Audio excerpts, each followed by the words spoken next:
जिस नाम से बेइज्जती की गई उसी नाम को अपनी पहचान बना लिया। कॉकरोच पार्टी किसने बनाई, क्यों बनाई, कैसे बनाई, सारा बताता हूँ। कोर्ट में एक हियरिंग चल रही थी फेक डिग्रीज पर। तभी सीजीआई सूर्यकांत जी ने कोर्ट किया कि जो बेरोजगार युवा हैं, यंगस्टर्स हैं बेरोजगार, वो कॉकरोच की तरह होता है, नौकरी तो मिलती नहीं है। कुछ सोशल मीडिया एक्टिविस्ट बन जाते हैं, कोई मीडिया में चले जाते हैं और कुछ आरटीआई बन के हर एक को टारगेट करते हैं। हालांकि उन्होंने सफाई दी बाद में कि मैंने ये बात सिर्फ उन लोगों के लिए बोली थी जिन लोगों के पास फेक डिग्रीज है। अब ये पार्टी किसने बनाई वो बाद में बताता हूं, लेकिन किन मुद्दों को उठाने के लिए बनाई गई उनमें से एक मुद्दा, एक कहानी ये थी प्रदीप सागवान की। 22 साल का एक राजस्थान के छोटे से गांव का लड़का 3 साल से एक छोटे से कमरे में अपनी 2 बहनों के साथ किराए पर रहता था। उसके परिवार ने सारी जमा पूंजी 8 से 11 लाख रुपए उन पर खर्च कर दी। घर बनने से भी रोक दिया। पापा ने कहा कि पहले तू कुछ बन जा, घर तो बाद में बन जाएगा। सारा कुछ कर दिया। इस बार जब उसने नीट का एग्जाम दिया, 3 मई को नीट का एग्जाम देने के बाद उसने अपने पापा को फोन लगाया और बोला, पापा इस बार आपका बेटा डॉक्टर बन जाएगा, 650 से ज्यादा मार्क्स आएंगे 720 में से,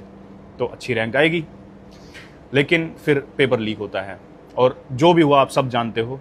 वो जिस पे इतनी सारी जिम्मेदारियां लेकर चलते हैं ना, अक्सर वो बेटे जिन पे भार होता है पूरे परिवारों का, वो सहन नहीं कर पाया और खुद को उसने खत्म कर दिया। इन मुद्दों को उठाने के लिए ये पार्टी बनाई गई फाउंडर के हिसाब से। महाराष्ट्र के औरंगाबाद का एक लड़का अभिजीत, जब ये कॉकरोच की बात सुनी तो इस कॉकरोच की बात को बेइज्जती ना मानकर उसने पहचान बनाने की ठान ली। एक ऑनलाइन पार्टी बना दी, कॉकरोच जनता पार्टी, और उसमें अनबिलीवेबल उसने कंडीशन डाली कि कौन कौन उसको ज्वाइन कर सकता है। उसमें फॉर्म डाला उसने कि आप, पहली कंडीशन ये है कि आप पढ़े लिखे बेरोजगार होने चाहिए, मतलब आपके पास डिग्री हो लेकिन आप बेरोजगार होने चाहिए। दूसरी, आप आलसी हो, मतलब आपको देश बदलने की आप में जुनून होना चाहिए लेकिन आप आलसी होने चाहिए। तीसरा उसने डाला कि आप ऑनलाइन रहने के आदी होने चाहिए, हर वक्त फोन चलाने वाले जो लोग होते हैं ना, वो कंडीशन डाली। और चौथा, आपको भड़ास निकालना आना चाहिए, किस तरह से पॉजिटिव वे में अपनी भड़ास को आप निकाल सकते हो जो सही डायरेक्शन में जाए।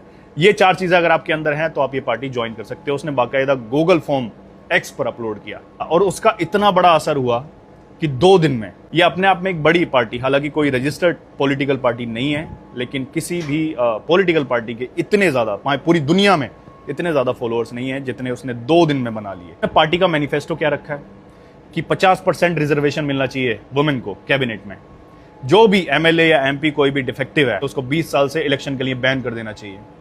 जो मीडिया, जो एंकर्स हैं, उनके अकाउंट का इन्वेस्टिगेशन होना चाहिए, और भी कई सारी कंडीशंस उन्होंने रखी। अब ये तो नहीं पता ये किस डायरेक्शन में जाएंगे, लेकिन इतनी बड़ी तादाद में सिर्फ 2 दिन में इतने सारे युवाओं का इस पार्टी से जुड़ना अपने आप में एक बहुत बड़ी बात है।